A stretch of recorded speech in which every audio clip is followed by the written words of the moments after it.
You're Locked on the New York Rangers, your daily podcast on the New York Rangers. Part of the Locked On Podcast Network, your team every day.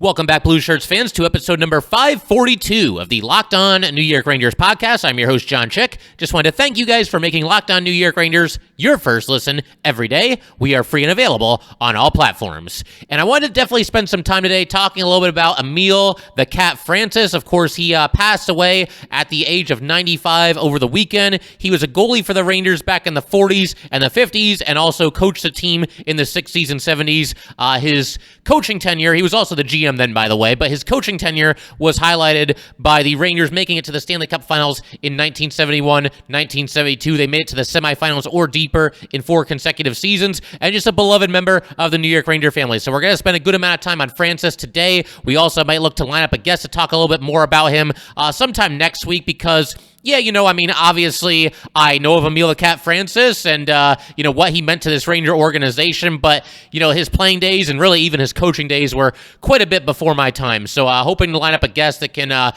put it in perspective, somebody who's a little bit more of an expert on Francis than I am, and somebody that can definitely do him justice. But like I said, we're going to say a couple of things about Francis here today.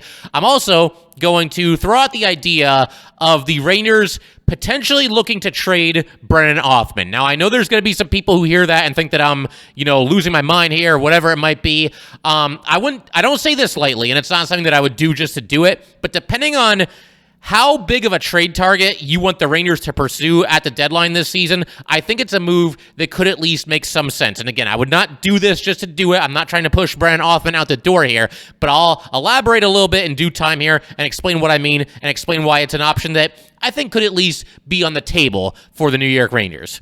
For right now, we're going to keep the spotlight right on Emile, the Cat Francis, once again passing away on Sunday at the age of 95. For starters, talking about his life and career here, the thing that jumps off the page for you, whether you followed his entire career or, we might have some younger listeners who might not be all that familiar with him, but the one thing that, whether you're old, young, you've been a Ranger fan for decades, you're just getting into the Rangers recently, the one thing that jumps off the page for me and probably for a lot of people as well, this guy was 5'7", 155 pounds, and he was a goalie in the NHL. And just for some context, to kind of just compare him to a current player to put things in perspective, rather than just have everybody try to picture 5'7", 155 in their head. Matt Zuccarello, obviously he was on the Rangers for a long time, was known for, and still is known for being somebody that plays a lot bigger than his frame, and somebody who certainly overachieved throughout his career and continues to overachieve now as a member of the Minnesota Wild. But Matt Zuccarello is 5'8", 181 pounds, so he's an inch taller than Emile the Cat Francis and 26 pounds heavier than Emile the Cat Francis. And as far as his nickname is concerned, he was nicknamed the Cat by a sports writer. Basically, the sports writer mentioned that Francis was quick as a cat, covering one of his games, and that nickname just stuck, really, for the rest of his playing career and the rest of his life as well. I mean, he's still known as Emile the Cat Francis. But as far as his resume as a coach, because that's where he really made his mark. He didn't really play that long in the NHL, less than 100 career games, played with both the Blackhawks and then also the New York Rangers. Only played in a handful of games with the Rangers. In fact, we might as well get the number exactly right. I believe it's somewhere in the 20s. Yeah, 22 games with the New York Rangers and 95 career games split between the Rangers and the Blackhawks. Had a career record of 32, 52, and 10, and a goals against average of .375 to go along with one shutout. I don't see his save percentage listed here. That might be before they were even tracking save percentage and stats like that, and nobody was even really keeping tabs on that. But yeah, I mean, where he really made his mark with the New York Rangers was certainly as a coach. He coached the team beginning in 1965, 1966. They had a rough season, 13-31-6, missed the playoffs, but that was the only time in Emile the Cat Francis's coaching tenure that the New York Rangers would miss the playoffs. In fact, just the season after that, just a complete 180, the Rangers actually make it to the NHL semifinals. They go 30-28-12 in the regular season, and they were off and running after that. This was a team that was kind of lacking in identity and certainly lacking in talent and certainly not winning a whole lot before Francis took over at the helm there. But he ends up setting Ranger coaching records that still stand to this day for most games coached with 654, most career victories with 342, and his career winning percentage is .602. The only Ranger coach in NHL history that has a better winning percentage as coach of the Rangers than Francis would be Mike Keenan. He had a .667 winning percentage, but of course, Keenan was only with the Rangers for one season. So, I mean, yeah, they won the Stanley Cup and everything, and they obviously had a tremendous team, but Keenan certainly did not have the longevity that Francis did. And something else that I learned, looking up some information about Francis, he once posted a plaque in the Ranger locker room that it just read, "We supply everything but guts." And that was kind of his philosophy. He was a very hard-nosed player himself. He had a couple of scars on his face that was the result of playing goal for several seasons in the NHL and also the AHL and various other leagues. But somebody who, took a bit of a beating out there and was certainly not the biggest guy on the ice by any stretch of the imagination. And when he became coach of the Rangers, he wanted to instill, that toughness, that grittiness into the team, and they kind of followed his lead. And like I said, it was a very rapid turnaround. The Rangers going from a cellar dweller to a bona fide Stanley Cup contender in the span of just 2 seasons there. So, he definitely demanded a certain amount of grittiness, a certain amount of toughness for his players. He had a lot of sacrifices when he was a player himself, and he expected certainly more of the same from his players. And something that I also talked about with Gil Martin, I did a guest spot on Locked On NHL the other day to talk about, the passing of Francis.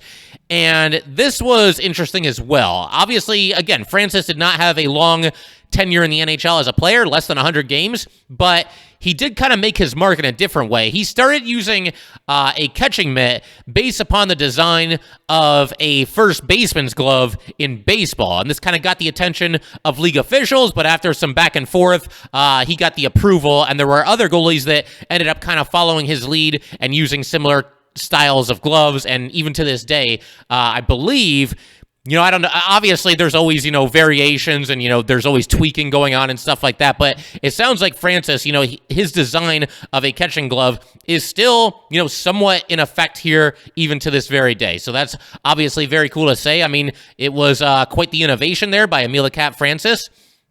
And something that stood out to me, obviously, he passes away at the age of 95, and it's tremendously sad. The silver lining, and this is something else that I talked about on Locked On NHL, but it's the very simple fact that obviously he led a very long, very full, seemingly a very fulfilling life, and, even right up until the end there, he was still making appearances when the Rangers would retire jerseys and raise jerseys into the Madison Square Garden rafters. He was not there for Henrik Lundqvist, but he was there just a couple of years ago. Vic Hadfield and Jean Rattel both getting their jerseys retired, and he spoke at both of those, and again, seemed to have all of his wits about him, seemed to have the Madison Square Garden faithful hanging on just about every word, and seemed to be in good health and in good spirits. And you watch that and you think like, man, this guy's going to live to be 100. It was very believable.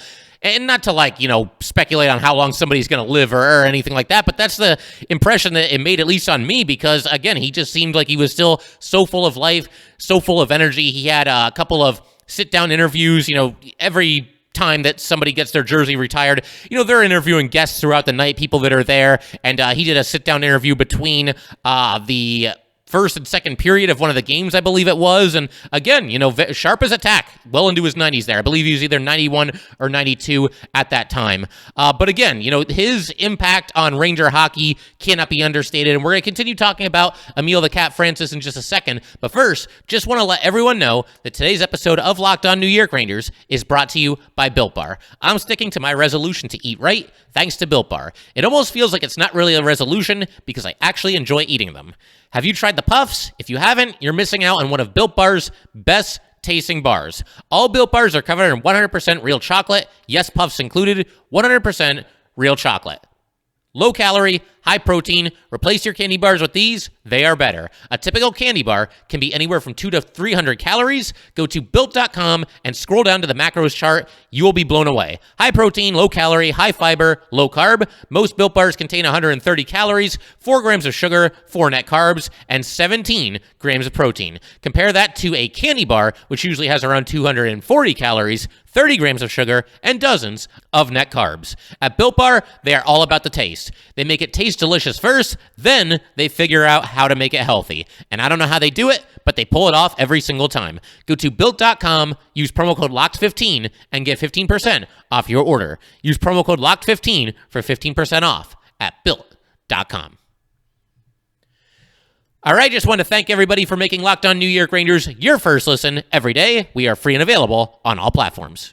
Going to keep talking for a little bit longer here about Emile the Cat Francis, and just want to share a personal story, actually. So, obviously, Francis is a player for sure, and also as a coach was before my time as a Ranger fan, but I will say this. There was my first exposure to Emile the Cat Francis. It came in the form of a VHS tape that actually documented the 1994 New York Rangers. Of course, they won the Stanley Cup that season, broke the 54-year curse, but it's funny. I watched that tape so many times as a kid, and I mean, I'm 8 or 9 years old watching this tape over and over and over again. It really is a really nice documentary, and you can actually find it on YouTube. But one thing that I always remembered is at the beginning of the documentary, they're kind of interviewing some former New York Ranger players, some former New York Ranger coaches, and Emile the Cat Francis is on screen for, couldn't have been 10 seconds, less than 10 seconds, but he's just talking about the Rangers' opportunity to win the Stanley Cup, and he basically said that he thinks this is their best chance since 1940 to get the job done, and that was it. But I had no idea who Emile the Cat Francis was at that time. Obviously, I'm just an 8 or 9-year-old kid. I have no idea. But you get a little bit older, you start finding out a little bit more about the history of the New York Rangers and obviously, his contributions to the team. But it was just interesting to me that I knew the name for so long before I actually knew who he was and, why he was so important to this New York Ranger team. I just thought I would share that. But I was talking about his career wins earlier and how he's at the top of, the Ranger coaching ranks of all time. He's also the New York Rangers all-time leader in playoff wins with 34 and in playoff games coached with 75.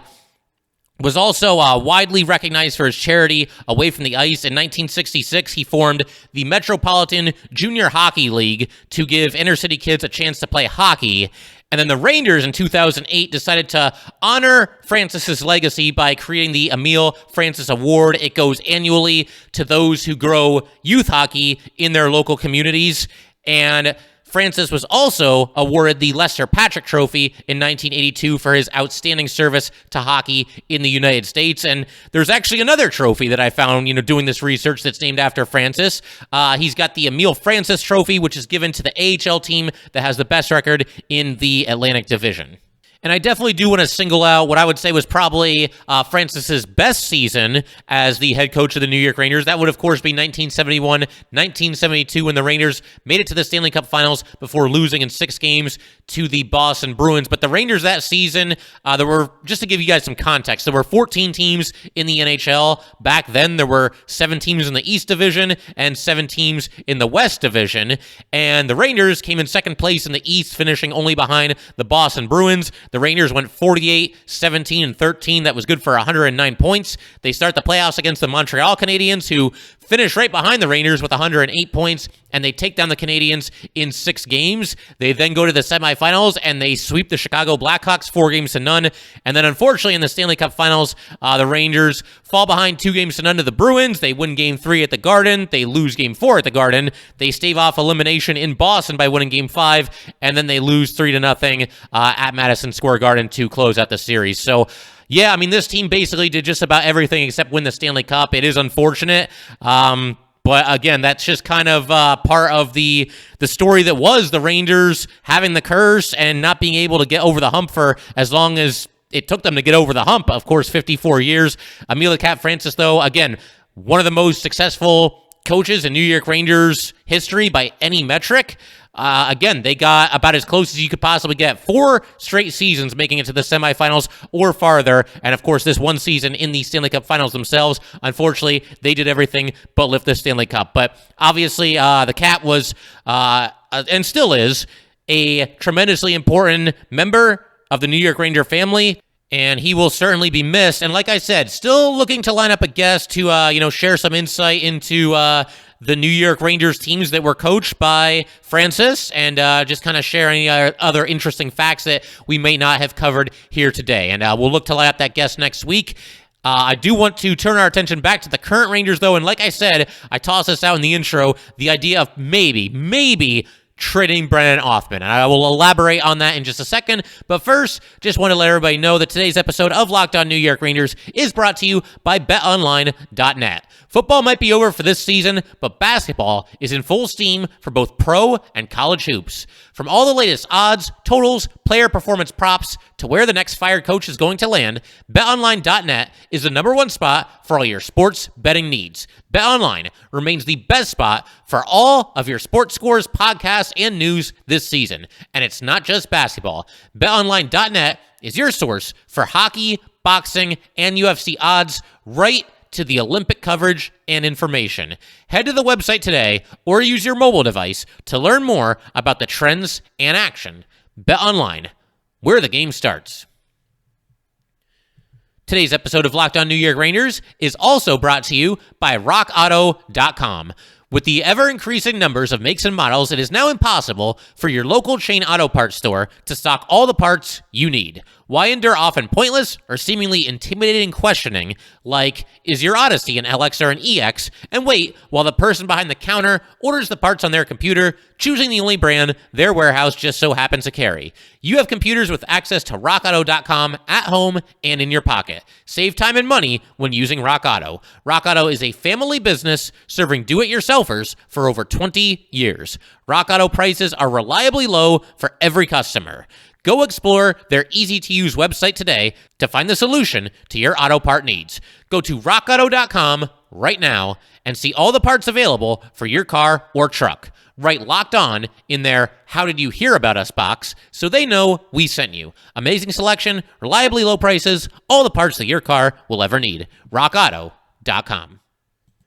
So during the intro, I mentioned the idea, and we're going to talk about it right now, of the Rangers, if they really want to make a splash at the trade deadline, really acquire a superstar caliber player, that they could at least consider the idea of trading Brennan Othmann in order to acquire such a player. Now, again, I cannot emphasize this enough. I am not sitting here trying to push Brennan Othmann out the door, banging my fist on the table, saying we got to trade Brennan Othmann. But it's something that I think for the Rangers, it should at least be in consideration, and I am going to explain why right here and right now. For starters, Brennan Othmann is having a phenomenal season for the Flint Firebirds of the OHL. He has just been named their captain during this season that's currently progressing. He has scored 34 goals and dished out 32 assists in just 45 games. So he's got 66 points in 45 games. I believe that right now, at least to some extent, Brennan Othmann is playing over his head. Because I know there's some people who are going to look at numbers like that and think like, man, why would you even consider trading somebody like this?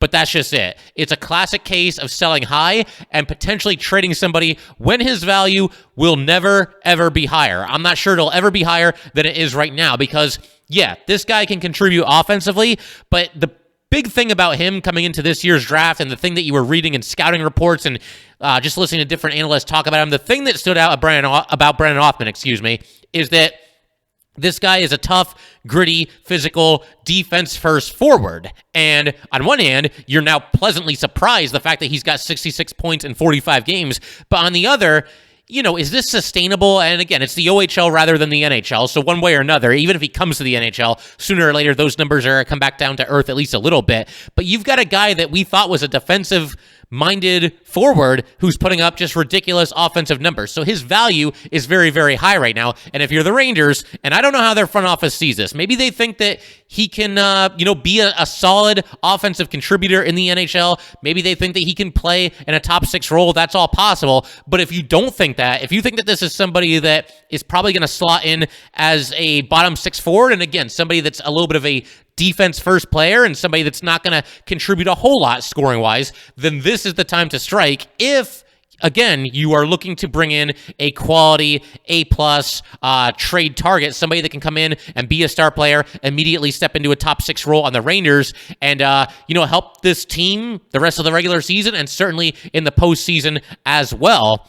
Because I gotta be honest here, guys, if you are of the mindset that the Rangers should, may not necessarily go all in, but if you want them to really go after one of the big fish in the sea as far as trade targets is concerned, you want them to go after, a JT Miller or a Claude Giroux or a Joe Pavelski even, or maybe a Tomas Hertl. I mean, Hertl is going to be highly sought at the trade deadline. He might be the top sought after trade deadline target among teams around the NHL. So I think the asking price could and should and will be very high from the San Jose Sharks as it pertains to Hurdle. But if you really want the Rangers to go after one of these big fish in the sea here, then I got to be honest, once again, it's going to take more than Philip Hedl and, Libor Hayek and a fourth-round draft pick. That's not going to get it done for somebody like this. So if you really want the Rangers to go all in and acquire a big-time guy who's a star player in this league, somebody who is an all-star caliber player, then it's going to take something significant. And with Brennan Othmann, again, I do see something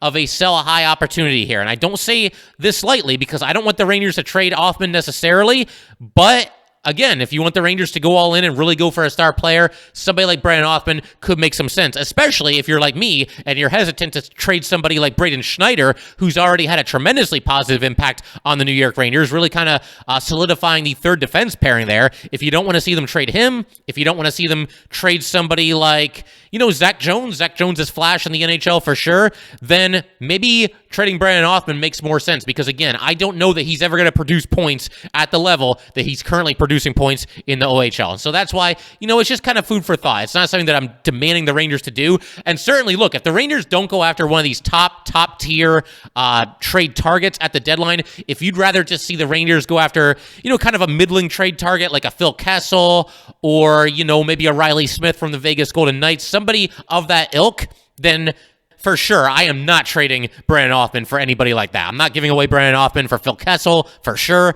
and I'm not giving him away for Riley Smith either. But if the Rangers, like I said, if they want to go in, land a star player, particularly somebody who can help them with their right wing issues, then I think Brennan Othmann becomes a trade chip that certainly would be attractive to other teams. And if you're the Rangers, you could at least think about maybe parting with, especially, and this is another point that I wanted to make, when you consider the fact that the Rangers right now are pretty much loaded at left wing, which is the position that Brennan Othmann plays. The Rangers right now, Chris Kreider is locked up long-term, Artemi Panarin is locked up long-term, Alexis Lafreniere, you got to figure he's part of the Ranger plans going forward. So what exactly do you do with Brennan Othmann? And I realize there's always ways around this. Alexis Lafreniere recently has been playing some right wing.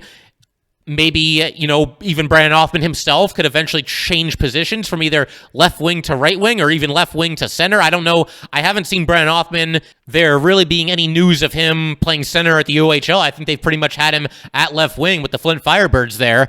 So we'll see how the Rangers look to play it. But like I said, if you really want to land a big-time player who can really, really help this team for the rest of the regular season and for the playoffs, then I think, teams are rightly going to have a high asking price, and I think Brennan Othmann could be attractive to teams that are kind of going into a rebuild and looking to part with some guys that are, impending unrestricted free agents. And it's a lot to give up, Brennan Othmann if you're the Rangers. They obviously just drafted him in the first round, and to give him up for a rental, it is a little bit of a tall order, but it's not something that I think could or should be completely ruled out. Because like I said, you're going to have to, go to these teams with more than just Philip Hedl and Libor Hayek if you want to land a superstar, especially when you consider that other teams around the NHL are going to be, trying to land players like Joe Pavelski, like Claude Giroux, like JT Miller. So just an idea, like I said, not trying to push them out the door or anything like that, but an idea that the Rangers should at least consider.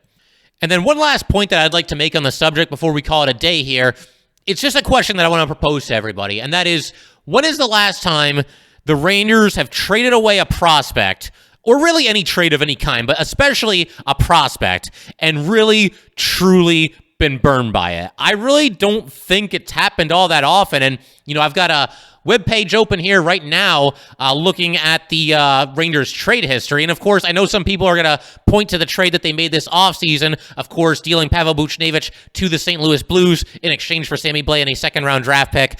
I can't really even point at that one, simply because, again, from the Rangers' perspective, trading Pavel Buchnevich was a necessary evil because they didn't think they were going to be able to afford him long-term, and then also, give out extensions to guys like Adam Fox and Igor Shesterkin and Mika Zibanejad and even some of the kids whenever they have to be paid. And on top of that, the Rangers got Sammy Blais in return for that. Blais, unfortunately, is out for the season, but he was starting to carve out a nice role for himself before he got hurt. They also got a second-round draft pick in 2022, and we don't even know who they're going to end up taking with that draft pick. Maybe that guy goes on to become an all-star for the Rangers. So I don't think we can even fully judge that one. It's happened too recently, and everything hasn't quite played out there, the Pavel Buchnevich trade. But you look at other trades that the Rangers have made. I mean, does anybody regret giving away Elias Anderson to the Kings for a second-round draft pick? Probably not. Does anybody really, rue the day that the Rangers traded Brady Shea for a first-round draft pick? Probably not there either. I mean, Shea's a solid player, but the Rangers had to clear up some cap space, and they were able to do it with that trade. Does anybody regret trading Joey Keane to the Carolina Hurricanes for Julien Gauthier? I know Gauthier hasn't exactly been an all-star, but Joey Keane has basically done nothing for the Canes. Does anybody regret the trade that sent Vladislav Nemestikov to the Senators in exchange for Nick Ebert and a fourth-round pick? Probably not. I know Nemestikov has had a decent season with Detroit, but it's not like he's turned out to be a superstar. Jimmy Vesey to Buffalo. Does anybody, does that cause anybody to lose any sleep here? Thinking about the trade that sent Jimmy Vesey to Buffalo. Trouba for Pionk and a first-round draft pick. I mean, Trouba's been great for the Rangers, and I struggle to understand where some of the Trouba hatred comes from. I know Pionk has done a good job with Winnipeg, but overall, I think I like Trouba's game better, just all-around game. So I don't really mind that trade as well. The one that I know a lot of people might go back to is the trade that, of course, sent Ryan McDonough and JT Miller to the Tampa Bay Lightning in 2018 in exchange for Vladislav Nemestikov, Libor Hajek, Brett Howden, 2018 first-rounder, and a 2019 conditional second-rounder. I get that. Obviously, it didn't work out. The Rangers didn't really receive enough in exchange for two really good players. But even there, it's not really a case of the Rangers, giving away a prospect and being burned by it. It's a case of the Rangers were rebuilding. They wanted to get some assets. They didn't get enough for those two players, but we've talked enough about that on this podcast. We don't really need to rehash it. But, I mean, really going back the last 10 years, I don't see a trade where the Rangers gave away a prospect and it really was like, oh my God, how did we trade that guy? That really came back to bite us. I don't really see an example of that. And so again, would it happen with Brennan Othmann? It could, but if you're the Rangers, and again, you really want to add a bona fide superstar to your team, then I think Brennan Othmann at least makes some sense as a potential trade chip. Just food for thought. Again, I like Brennan Othmann. I'd like to see him here. But if you want to land a superstar player, you're going to have to come with a pretty nice offer to one of these teams.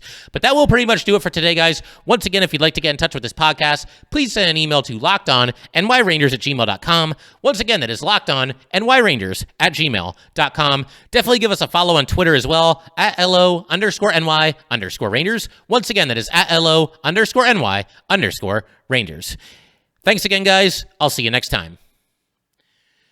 Thanks for making Locked On New York Rangers your first listen every day. We are free and available on all platforms, including YouTube. We've been posting pretty much every episode to YouTube, so you can check us out there as well. Now make your second listen Locked On Fantasy Hockey. Hosts Steele Rodine and Flip Livingston help you become the expert of your fantasy league. It is free and available wherever you get your podcasts.